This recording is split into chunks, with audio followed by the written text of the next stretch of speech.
Welcome to another episode of Slow Talk Live. James Davis Hi. here in the studio in San Luis Obispo, California. And I'm excited to be back on the air. I've had a great vacation, just celebrated a birthday, and got my batteries recharged. Happy birthday. And thank you so much. In the studio with me today, I've got a co-host, somebody to help me out today. The wingman. Don't have to wing it solo. I've got my very good friend and colleague, Martha Torkington. It's great to be here. Thank you. Yeah, and we've got an exciting guest. We're going to be zooming here in a bit. We've got a guest that's actually somewhere in Tennessee, and we're going to learn exactly where in just a few minutes. But we've got a guy, a very fascinating life. It was introduced to him just about a year ago. We participated in a toy drive in San Luis Obispo. We did. And without any further ado, we have, by via introduction of Martha, Michael McMeel. Michael, are you with us? I sure am, brother. I sure am. Hey, Michael. Welcome. Hey, Martha. Thanks so much. This is great. We got Zoom together, and now we're ready to rock on. So happy you could join us. Thank you. Yeah, Michael. Michael, a lot of folks now, some folks know who you are, some folks don't. Just to start off, one of my favorite groups in the 70s, I'll never forget some of the hits, man, Three Dog Night.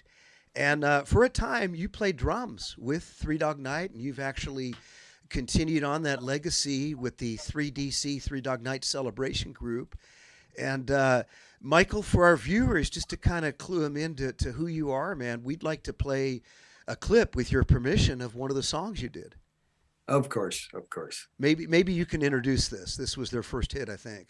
Yeah, well, this was one of the biggest hits. Chuck Negron originally sang it in Three Dog Night. I was with Three Dog from 74 to 76 and did the last two albums with them, and then things just kind of broke up. But this song is called One. It actually is one of my favorite tunes. In fact, I just got chills when I was just thinking about it. You know how many times I played this song? Oh my God, never mind. But this is an open chord with the band I put together called 3DC. Ah, okay. Great. So we're going to go ahead and stream that now on YouTube. And our streaming engineer today, Griffin Brashears, and we're so grateful for his services. And we'll be bringing that up in just a moment. Give me the thumbs up as soon as we're ready to go on that, Griffin. And, this is one 3DC celebrating the music of freedom.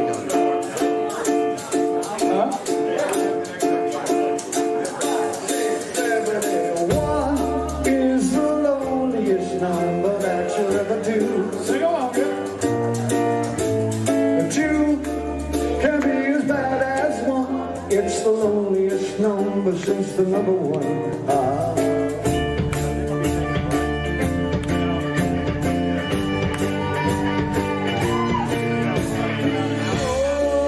is the saddest experience you'll ever know. Yes, it's the saddest experience you'll ever know. Because one is the loneliest number that you'll ever do.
All right. That was Michael McMeel, and that was the 3DC, the Three Dog Night Celebration Band on YouTube. Michael, what a great song that is. Brings back so many memories, man. Oh, I know it. It was really a highlight of my life playing with that band. Do you want me to tell you a little bit about how I got in there? I'd really like to hear the story, kind of, how you picked up drums and how that magic happened, man. Well, okay, 7 years old, my dad had a pair of bongos on his piano. And I picked that up and started hitting it with spoons. All right. Next, I got a snare drum for Christmas. And then I commandeered a rack tom, a tom tom. Didn't have a floor, didn't have a kick drum. So I put it on a chair and I used the floor as a kick drum. So it was like, hitting my foot on the floor. Then my dad went to G.I. Joe's. He took me there and I got my first drum set. And then at the age of 14, I started playing clubs illegally. In Colorado, they used to have bars called 3-2 bars, which they served 3-2 beer. Oh, yeah, the light beer. Well, yeah. Yeah. David Anderson and I, we put a letter from the liquor board of Denver, Colorado, a phony document. His dad was a notary. We notarized it, and the lady let me play. I told her, I said I'd play outside. I'd open the doors. I'll just do it out there. But that's how I started, really. You got a waiver, man. Yeah, I did. An illegal one. It was fun. So started playing in the bars in Denver, Colorado at 14. Yeah. Oh my gosh. Red Dog Inn was the name of the Red Dog Inn. Yep. And then none of us knew how to play it originally. I mean, we just got together just to learn how to play. And the first song we learned was Shortening Bread, Mom's Little Baby. But then we started, learning more and developing our skills. And then we started playing high school dances and stuff like that. And then I had a gig at a club called the Galaxy. We were the house band. And that band broke up. And then I joined another band, and we all decided to go to California with this band. It was an original band called CM Lord. And so we packed up our gear. I was married at the time. Packed up our gear. We broke down 200 miles out of Denver, had to rent a truck. We drove in. The job that we were promised was not available anymore. We all moved into a one-bedroom apartment, 9 of us. We had a lead singer, her 2 kids, a husband, bass player, drums, and guitar player. Then that got old. You think? Then I moved into a $35 broom closet off of Santa Monica Boulevard, and lived there for about a year. And I couldn't get work, so I bought a short hair wig because my hair was long, and I tucked all my hair underneath the wig. Are you tucking the hair right now? You're doing the same thing, aren't you? Well, yeah, but it's a cowboy hat. See, but I do have hair. Okay. But you should have seen them when I took my wig off when I quit the job. Yeah, they freaked out.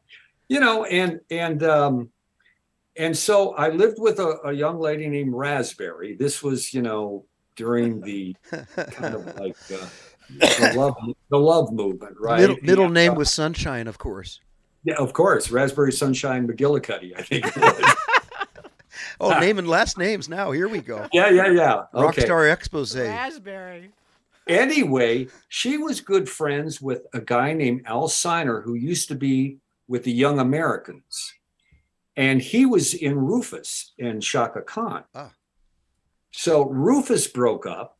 I replaced Andre Fisher because he went and married, oh gosh, I can't remember her name. Natalie Cole. Now we're in the rock and roll family tree. We're really deep in the rock and roll family tree here.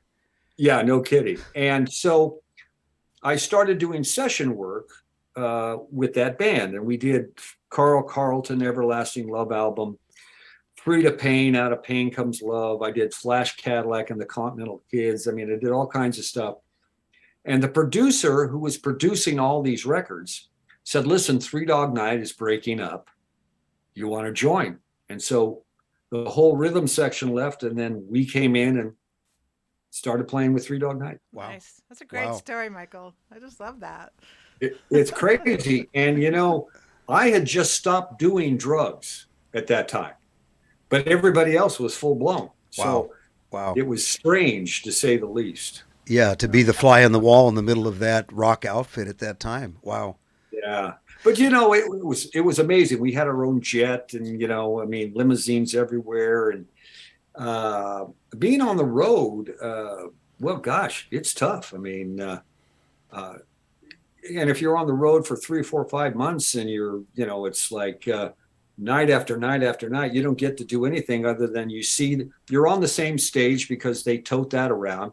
You're in the same looking kind of limousine. The hotels all look the same. Yeah. You do a sound check, you come back and rest, you play the gig, you go back to bed, then you're on the road again. Yeah. So it's a vicious cycle, huh? Revolving door type of thing.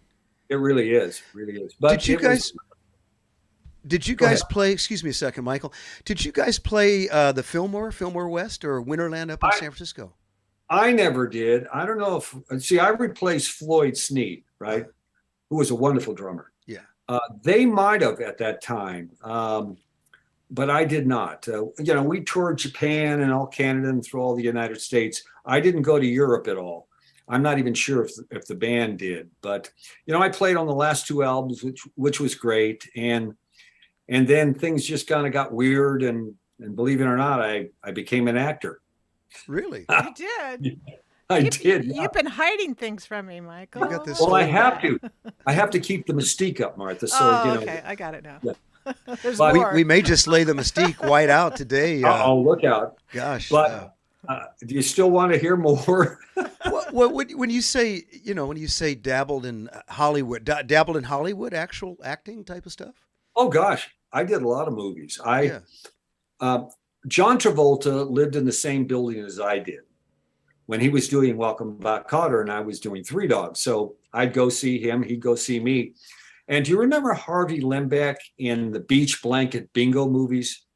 He was like You Stupids. He was like the first Fonz. Oh, interesting. Yeah. Well, he was the dialogue coach on Welcome Back, Kotter. And I was dating his daughter at the time, Helene Lembeck. And I said, Harvey, I'm thinking about getting involved with acting. And he says, oh yeah, right. He says, well, I have an improv class. Come down, we'll see what you have. So I went down there. Little did I know that Robin Williams, John Ritter, all the heavyweights were just starting out. And I was, thrown up with those guys. And basically with Robin Williams, I just sat down and watched him. But I had good energy. Yeah. So I did his beginning class. Then I got a television series with Sid and Marty Krofft. It was a kid show called The Krofft Super Show. And I was with Captain Cool and the Kongs. Oh, wow. But, we were a major hit. We were in all the teen magazines. We had a couple albums out on Epic. I mean, it was like amazing. And that's when I started really recognizing that kids needed something. I was going to get to that, Michael, because, the white elephant in the room is Inner City Slickers, and what a great name. And just everybody knows City Slickers, the Billy Crystal movie. But this whole thing about Inner City Slickers, which is the organization that you founded and that I believe you direct with a great team of people. I was looking a little bit in the website. But Inner City Slickers, this came out of your heart being tugged for kids and awareness. Tell us a little bit about that. Really interested to hear how this all happened in your life, man. Well, in 78, when the Krofft Super Show was at its height, we used to do all these telethons for kids, St. Jude, Boys and Girls Club, all that type of stuff. Yeah. And then fast forward to, I put a production company together, a video production company. And I was doing movies like Xanadu and Hard to Kill with Steven Seagal. And I never really found my niche as an actor. But I was shooting a commercial one day, and it had horses and kids in it. And every time the horses came out, the kids glowed. And I was raised around horses when I grew up. And I must have had City Slickers on my mind. I thought, well, geez, what about Inner City Slickers? So I called Castle Rock and got their blessing, tried to get, Jack Palance and Billy Crystal involved, but their careers had exploded. So, at that time, the inner city seemed where the kids were in trouble. But my God, nowadays, I mean, from Beverly Hills to the hills of Tennessee, every kid is at risk. So in 1992, the riots broke out. I was working with the Temptations at the time and was watching LA burn. And so I'd never been down to the inner city. So I thought, you know, since I was involved with television now, I thought maybe I could do a television series about the inner city. So I came up with this concept called Cool City Blues, which was kind of a St. Elsewhere kind of a thing, if you remember that show. So I started walking the streets of South Central like a knucklehead in a suit. I was the only white guy around, and, you know, gang territory. And so I'd slip into different churches, and because that was kind of a safe point. I was going to say, and then these people thought, who in the heck is this guy? But finally, I started building a rapport with the ministers, and I went to Koreatown because, you know, the Koreans and the blacks were, you know, warring, and decided I wouldn't do the television program, but I'd come up with possible programs that would help the kids. So this really started, Michael, this really started as a shoe leather, hit the streets, connect with people face to face, heart to heart campaign. Yeah, totally right. But, you know, at the time, that area was being exploited. Everybody down there was trying to get something out of that disaster that happened. So it took me a while to kind of gain any trust, just like it is with a horse, you know. And what's fascinating is that the first thing that we did was I had a lot of friends that were massage therapists. Yeah. So we would go into a gym, and the massage therapist would come down, and adults would come in and they'd get a free massage, just a simple thing like that. Or we did a thing called Crossing the Line, where I would take talent that I saw in South Central and brought it over to Koreatown, and vice versa, you know, just kind of get the races kind of working together and things. And then, you know, the slicker thing happened, and we did our first one, 1994. We actually rented a camp in Malibu called Camp Shalom. And I trucked in about 50 horses, had 100 and some kids. We raised money with the Dallas, let's see, was it the Dallas cheerleaders at that time? I don't know. And there was a franchise club group called Denim and Diamonds. And we raised about $10,000 and rented 3 days and, you know, did the program. And it was so successful, but gosh, it cost so much money to do that. So we did another one the next year. Yeah. And I had met my wife prior to that. And so we decided to buy a ranch out in Santa Clarita. Oh, yeah. And started doing it every weekend. So we built an old West town. And you know, the good book says, do not despise small beginnings. Right. But I've had the privilege to work with Michael. You know, we have in person. We've known each other for a really long time because we do similar horse work at the Healing Center in San Diego. And he's just magic out there. He works with those kids and getting them around the horses, and it's quite a treat to just watch him work and organize and challenge the children and the teens or whoever come in to build their self-esteem and get to know them. So it's been a real treat for me. I was to impressed. Be a witness of that. I was impressed. In fact, in person. In fact, I appreciate that input, Martha. I know you're very active with horses, a real equestrian enthusiast, horse lover. Would maybe be appropriate to say that. And I saw a video, Michael, you sent me a link. I'd like to show that for our viewers right now, that I think sums up a real heart of this program, the work with the kids and horses. Can we stream that here, It's Griffin? important just to watch the nuances of what's going on, because that's really what's happening. It's how that energy is interchanging. It's not just Michael, but it's the horses and the whole community working and watching those children change in the process. So I encourage you to watch from a big picture perspective. All right, let's go ahead and stream that here. Yeah, it's so true, Martha, so true. Yeah.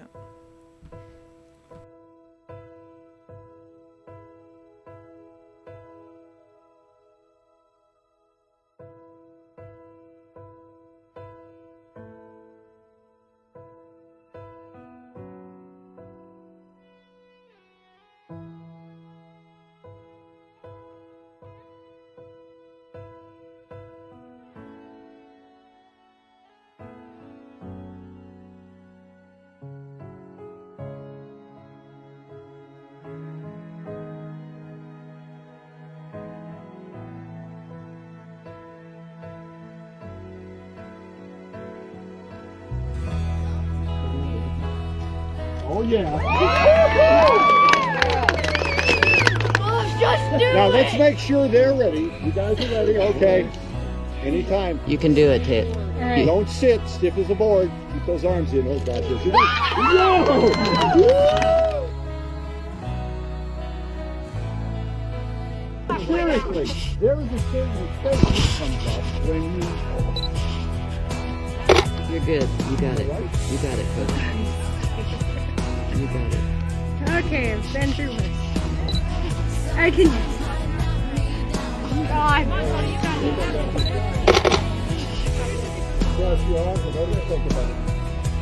Good girl. Oh, yeah. Hello.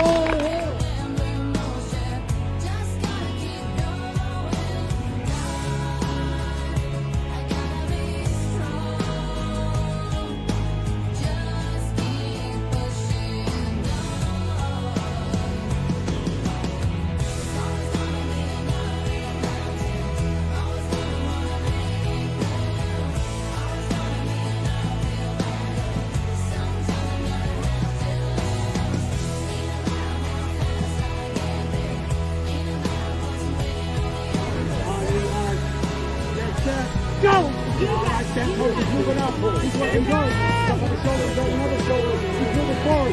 Get him up there. Oh, get him up there.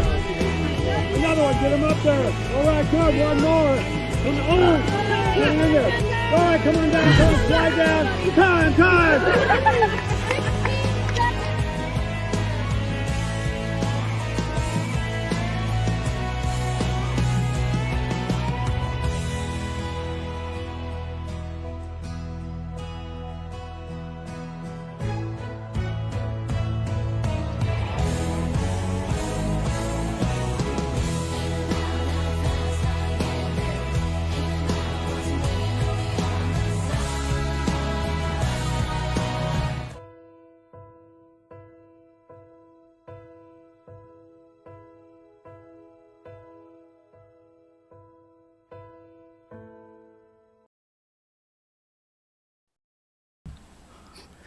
That was a great video. Gosh, you really get, watching that, really get a sense of the interaction, the connections that are being built.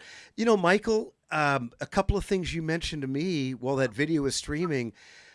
Two of the most important things, if I jotted this down correct, the kids need to know they're safe and they need to know who they can trust. Right. And your program, of course, endeavors to meet those needs and to continue to meet those needs. Talk a little bit about the different aspects. We see the horse ranch, and you talked about some of the elements. How would even kids find out about what you guys are doing in a city where you're operating? How would that start, Michael? Well, I contact different people, different groups, whether they're group homes, church, youth groups. I mean, we work with the Boy Scouts. Back in California, I went to every juvenile prison in Southern California with horses and cowboys. Wow. And for that day, these kids who were murderers and rapists and carjackers were just kids for 6 hours. And they were riding horses. The parole officers were riding horses. The parole officers would fall off. The kids would laugh. We'd barbecue. And it was just like, hey, we're just hanging out, So the thing is, though, is that when I meet a group for the first time, they're going to decide who I am as I walk in. They're going to have their, okay, he's this cowboy and he's this and that and the other thing. And I say, okay, so as we're talking, I get into talking about trust. And I said, you've just met me on the scale of 1 to 10, 10 being most. How much do you trust me? And I've gotten everything from a +10 to a -10. And the ones that trust me too much, I says, you don't even know me. Let me earn your trust. Yeah. And the ones that, I'm in the hole with, I keep checking back with them. And I see that I'm gaining ground. Now I'm a -7. Now I'm a -2. Sometimes I only get past a -2.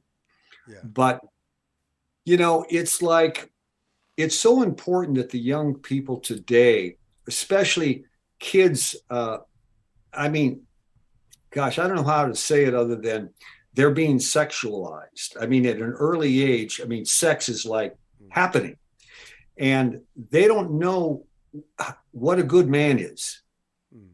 They don't know who a good man is, and they don't know who they need to be as a young girl, you know. So we really, it's a rigorous investigation of who they are as a human being, to find out where they're at, where their strengths are, where their weaknesses are. We push them. I want them to be afraid, because we get through that. You know, we have a mechanical bull. It's just a barrel on springs, but it goes 15 feet in the air. And we have a safety belt on it. They can't fall off, but they scream like it's sudden death. 15, it'll shoot up 15 feet in the air. That's that's pretty crazy. That's fun. Oh, yeah. Yeah. And they can actually ride it upside down because the belt holds them. Now, back in the day, we didn't have that. We had 6 people, 3 on each side, to try to catch them. And what made me realize I better do something is this one kid who was a smartass came off and then played dead. And we all thought that he had died or was seriously injured. And when I went up to him, he woke up and said, "Snap."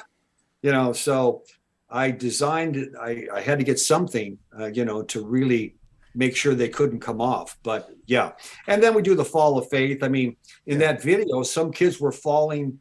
They were 10 feet off the ground, falling back into a group that would say they would catch them. And they did. You know, Michael, it's interesting. You talk about building trust, and you look in those videos and there's volunteers and people involved, the team, the mentors, so to speak, the folks, the hands-on people that allow you to do the work you're doing. It's not a one-man or one-person operation. And I looked at your board, and you've got a diverse group of people there. And then the folks that go out, probably board members included, go out to the ranch with the kids. It's a mentoring process from day one, right? Correct. And go ahead. No, go ahead. Well, what was my thought on that? It was about mentoring. Well, a lot of times, some of the volunteers I don't even know. They're brought by people I do know.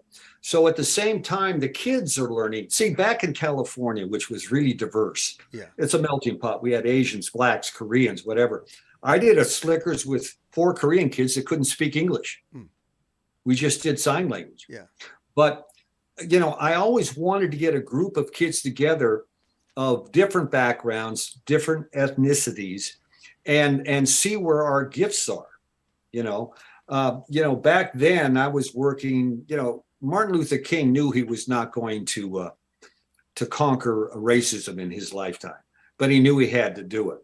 I know that I know I'm affecting children, but I'm not going to be able to save all of them. I mean, if I can touch one, I just got a call from a kid that now got deported.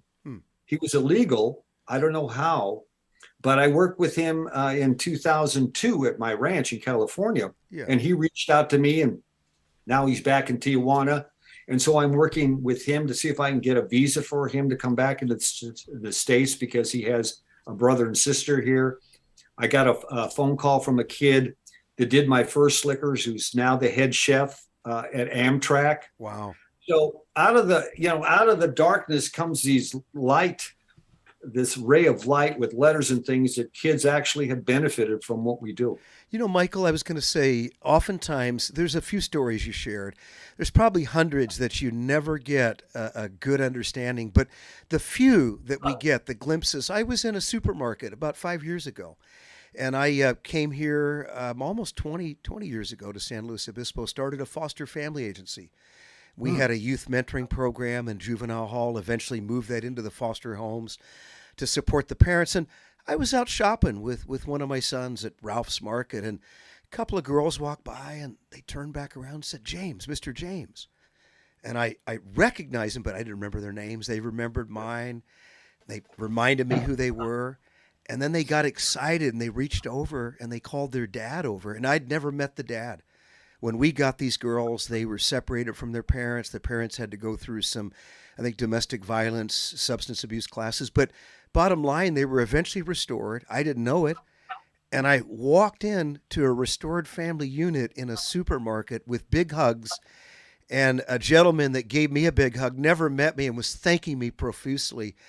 And it was out of the blue. And that was one of the few times that I saw that direct impact. But my gosh, that stays with you tremendously strong. Well, it kind of goes both ways in the work that I do, because he and I do the same work. Yeah. And what happens is that people get seen. And if you get seen once, it shifts inside you, and it stays, doesn't it, Michael? It just stays with them because they get acknowledged. And then Michael walks in, and we all walk into this environment.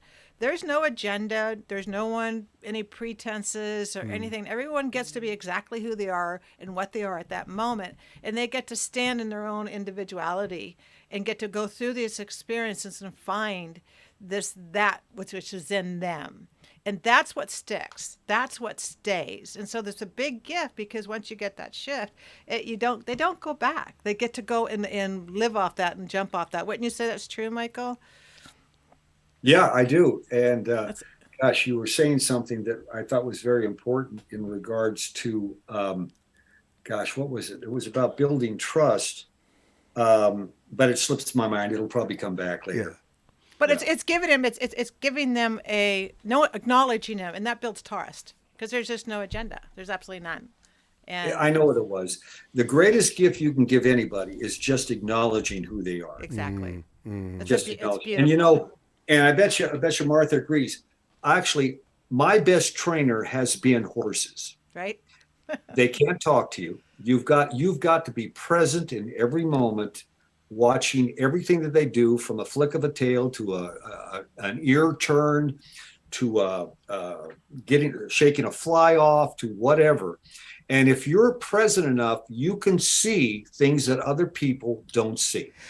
Very much so. I watched one of your videos, and it was talking about an awareness, touching the horse, letting a horse know you're right there. About 25, 30 years ago, I was working a horse ranch, and they brought a couple of horses out. Didn't know, it was probably one of my first contacts. I rode them a few times in San Francisco at Golden Gate Park or on the beach, but no real knowledge. And somebody moved suddenly. The horse did a quarter turn and kicked me in the back of my shin. And that day I learned how to be careful around horses, but more importantly, I learned what 1 horsepower is. And it's pretty dang strong, let me tell you. You know, James, let me tweak what you just said. When people, and they get into the habit, they say, be careful.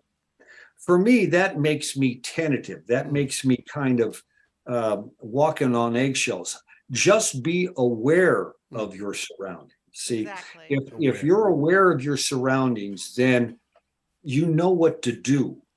You know how to be. You know how to act. If you're just aware, being careful. I just don't ever use that term, especially with kids. I just say, just be aware of what's going on. You have to, when you're on a horse or by a horse, your awareness has to be 10 feet around you. A dog could come over and scare the horse. It backs into you. The horse could just want to shift its position, step on your foot. It's just about, that's what's great. If you're not present around a horse, the possibility of you getting hurt is high. So, Michael, the board of directors, the folks involved with your organization, how did they find out about what's going on? How does that process happen? Well, you usually pick people that you know. Honestly, to find a board that actually does something is a working board. Yeah, very difficult to find. So, I picked people that I knew for quite a while. But it's, sometimes board members are just on there for name only. Sometimes board members are on there, not mine, that just have connections. We're grassroots. We don't take any money from any federal or state or anything like that. It's all volunteer. I've never taken a dime, and I wouldn't, just because, it's just, once money gets involved, people get crazy. So it's just something I do. If I don't have the money from donations, I just put the money in myself. I got you. But you know what's good? The thing is, it doesn't take a lot of money to do it. Yeah. Oh, I know what I wanted to tell you. The best kept secret for a happy life is being of service. If people would get how nurtured they are by serving these kids, I would have a line around the block knocking on my door saying I want to volunteer. Yeah. Now, Michael, you get that. You understand that. That's part of your structure. Did that happen because people that gave early on in your life that you received from a dad, an uncle, mentors? What's your story? Why do you value that so much? Because I believe in that also, and there's some specific reasons why that's part of my life. People that invested me at some of the hardest times growing up changed my outlook as to what the safety net is in a community.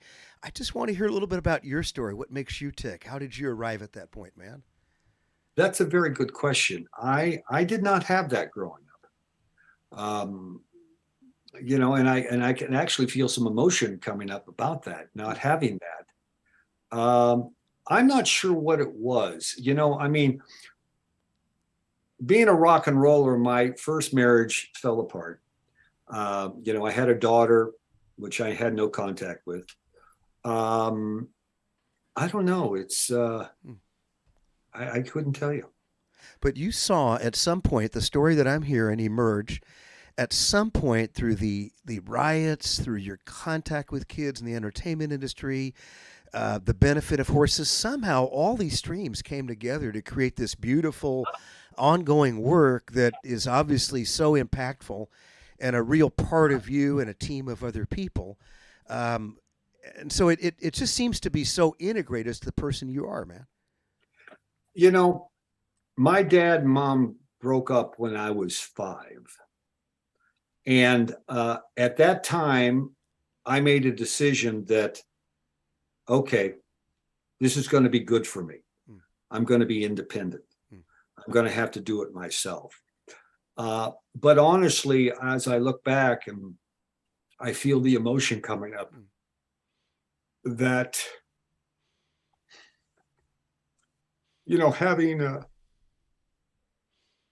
a father in your life or someone that really can say, hey, you're worth something, is something that I thought I had to do. I had to do it. It comes very organically for him. It's not something you learn. It's just, there's something that he just gives naturally, and truly, he actually sends that energy out, and it just just hugs the whole area. It's just the way he walks and how he talks and how he addresses his work, and it comes, from the soul. Truly, Michael. Yeah. So I have to give you a lot of grace on that, huh? Thank you. Yeah, it's having someone that, especially a boy, I think having a man in your life that sees something in you, that fans that flame, that you can count on. Denzel Washington talks a lot about the problem with African-American families is that there's no father in the home. And it's so true. Of course, the mother in the home is so important, but the women always, I think, stand up. It's very hard to get men to volunteer. Most of my volunteers are women. At Sunnyside, we had very few men at all. In Leesburg, Georgia, I had more men than I've ever thought of. We had 2 African-American guys. I think we had an Asian guy, myself, and 2 or 3 other people, and then we had women too. So I don't know, for some reason, the men just don't seem to have that in them to be nurturing. Now, I know there are men that do that, but I just haven't found it quite often in my work. Yeah, I go back in my life, and the safety net, my dad, my mom, the extended family, Scoutmaster was involved in Scouts, the community. I actually lost a sister in my arms. I was 12 years old and just devastated as a young man. Sister grew up with a heart condition, and I saw my dad just start to heavily drink, and my mom just really lose life. And it was the people that stepped in that saw value in my life, that safety net. And I believe that's why I do what I do, involved in helping kids and vets in our community, because, that giving back, recognizing a need and giving what you have. It's like the story in the good book. The little boy had a few pieces of bread and some fish, and put into the master's hands, those were multiplied. And, I hear your story, Michael, a story not of great talent, but, feeling a lack and yet stepping up to the plate and getting some good hits in the process. So I just want to commend you, man, for your work. Speaking of your work, Michael, I want to go full circle back. About a year ago, Martha was all excited about a toy drive.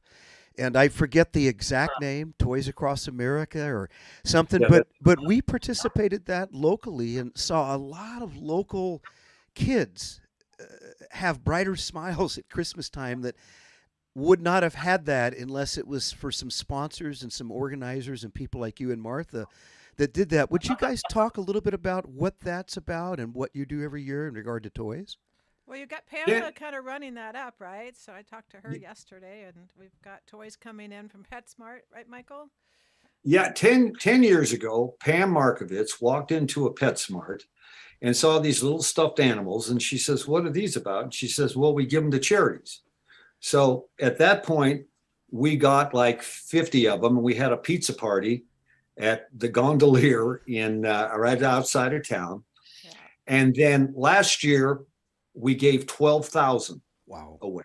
Wow. All over the United States. And so that we're hitting at that this year. These stuffed animals, it's amazing. I mean, I give them to all the schools here, but I do a kind of a thing because I'm an actor anyway, I'm a ham. So, I come in and say, "Excuse me, but is this the such and such class?" And I said, I just got off the phone with Santa Claus. And they go, oh my God. He said, you guys are really talented. And then I said, I've got Santa on the phone. I can call him right now. So there's a number you can call for fun. Santa. That's fun. And then he says, ho, ho, ho, and stuff. And we did all the whole, it's just crazy to see these kids. We did one year at the foster agency. We actually brought in, I had a neighbor who lost a wife, and she was a collector, and he'd had 2 big garbage bags filled with stuffed animals. This was a real small grassroots thing, and he brought him over and asked me if we could use him. So I got together with our team, and we were just before a big Christmas party. We actually did an adoption ceremony where the kids named. That's great. They named their animals, and there was not a dry eye in the house. Awesome. It was such an exciting thing, just a little animal in that contact, and the people around clapping and supporting that. It was special. So we'll be doing something like that this year with SLO. I've talked to the Elks Club. They're going to be participating with us this year. And we're going to organize something really fun. We just talked to them last night, so it's just on the early stages of how we're going to deliver. Excellent. But the toys are there at PetSmart. I'll go get them pretty soon, and we'll get this going and certainly film it and let everybody know how it's progressing. And this is happening in several locations, my understanding, through inner city slickers in the United States? Happening in probably 20 states around the country. Now. Excellent. Pretty exciting. What a great outreach. Thank you, Michael, for being part of that, for letting me being part of that. It's a great. Yeah, well, thank Pam for just walking into PetSmart. Right? I love her. She's the best. You know what I find? If you contact sponsors, everybody's wanting advertising. There are people that like to give. It's just talking to the right people, because there are those people in our communities. And I'm hoping through this outreach right here that people will go online, get curious, and look to see what inner city slickers. In fact, Michael, take a few minutes to talk about the different areas of social media that you guys are represented on. How would folks find out about you? Well, of course, we're on Facebook. All right. We're on YouTube. innercity.com. I'm not like really a social media guru. I try to get on Instagram, but I'm not sure how to do that. They can always call me direct. My number's all over the place. Anybody who needs help or wants to do something, I'm available. Go ahead and repeat that number right now for our YouTube listeners, Michael. Sure. It's 423 489 8614. And that's my personal cell number. All right. And innercityslickers.com or .org? .com. All right. and Yeah. Facebook. And of course, you're on LinkedIn. I saw you on LinkedIn. Followed LinkedIn that. too. Yeah. Subscribe. Want to ask our folks right now to subscribe to Inner City Slickers on YouTube. Great way to see video updates. And we'd like to ask our listeners here at Slow Talk, go ahead and subscribe to Slow Talk channel, and you'll get updates and alerts on future live streaming. James, I think you're going to like this.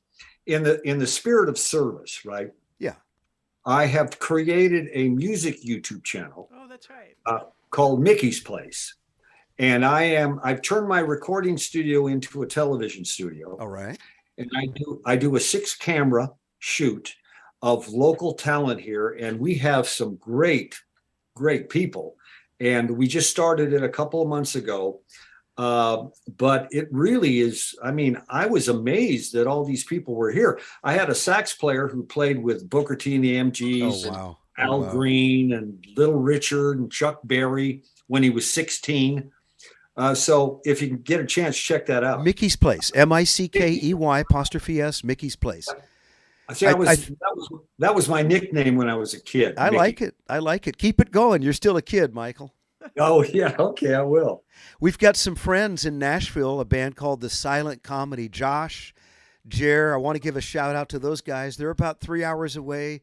Maybe sometime if The Silent Comedy's around, they'll come up and join you there at Mickey's Place, man. That would be great. Those guys are a lot of fun. I actually was in the Air Force with their dad. We brought them to the Morro Bay Harbor Fest, and they got an opportunity to tour with Ryan Bingham, the Heavy, and did a lot of music and movies, TV programs. Great guys, by the way. Super. What's the name of them again? They're called The Silent Comedy. We'll give a shout out. The Silent Comedy. Silent Comedy. Okay, They're a great. lot of fun, man. Super. Yeah. Gosh, this has been rich, Michael, just the face-to-face, having Martha. And I just want to thank, I want to thank Martha for doing this introduction. The first time I met her, she found out what I do, and she says, "Oh, you got to meet my friend Michael, and he's doing this and that." And it was like 4 or 5 things, sounded like me. And I thought, oh my gosh, I got to meet Michael. And so this has been a kind of a slow train coming. We actually participated, hadn't even had a chance to meet you. So today's been a real culmination, man. Yeah, it's been great. It's fun talking to you. Good seeing Martha again. And, I think I would just like to leave people thinking about how they can, how can they help a kid today? What can they do? A smile, really seeing the kid for who they are, and maybe you can pick up something that they might need.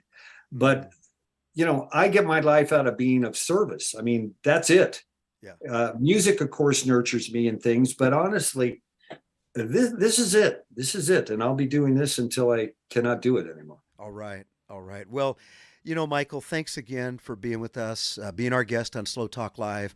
I want to go ahead and spend a few minutes to thank a few people here at the very end of our stream. I want to thank Griffin Brashears. Griffin, of course, is our streaming engineer, and the guy is second to none. I'm so grateful. He makes all this magic happen. And guys, when he's doing this, my mind is not just scattered. It's focused and it's fun. And I'm grateful for my co-host today, Martha Torkington, my good friend and colleague, Daniel Arbogast. Daniel's responsible for a lot of the Slow Talk website, some of the recent changes. My dear wife, Eileen, who has the patience to support me in this. I want to thank Right On Transportation of San Luis Obispo. We're doing the Veterans Express Shuttle Veterans Benefit Concert on November 6th at the Siren right in Morro Bay. Tickets are available right now at My 805 Tix. Louis Ortega is going to be there, his all-star band.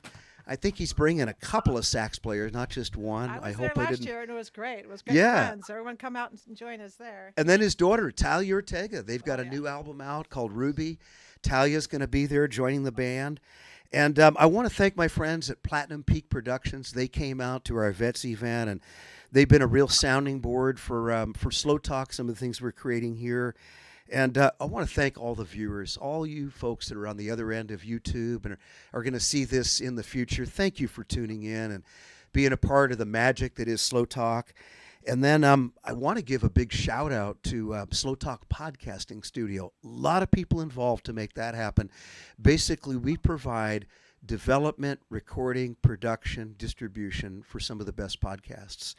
And we really appreciate your support. If you need some assistance, some development for a podcast, call us at 805-234-5056 or check us out at slowtalk.com. I think that's it, unless you have anything else for today, Martha. No, it's just great to be part of this. I appreciate it. I'm super grateful. And Michael's nice seeing you and spending time with you. And James, we're all good. All right. We're gonna do it again. All right. We're going to sign off now. Thanks so much, folks. We really appreciate you. Okay. Smile at a child today. Say something good. There you go. And James, thank you. All right. Thanks, absolutely. James. That's our big, great James. Absolutely. Thank you, Michael. Really Sure. good to meet you and do this today. Likewise. You right. be safe, brother. Thank All right, you. Michael. Talk to you soon. Okay, Martha. See you soon. All right. So we're going to go ahead and sign off now. Slow Talk Live. Thanks so much for your support.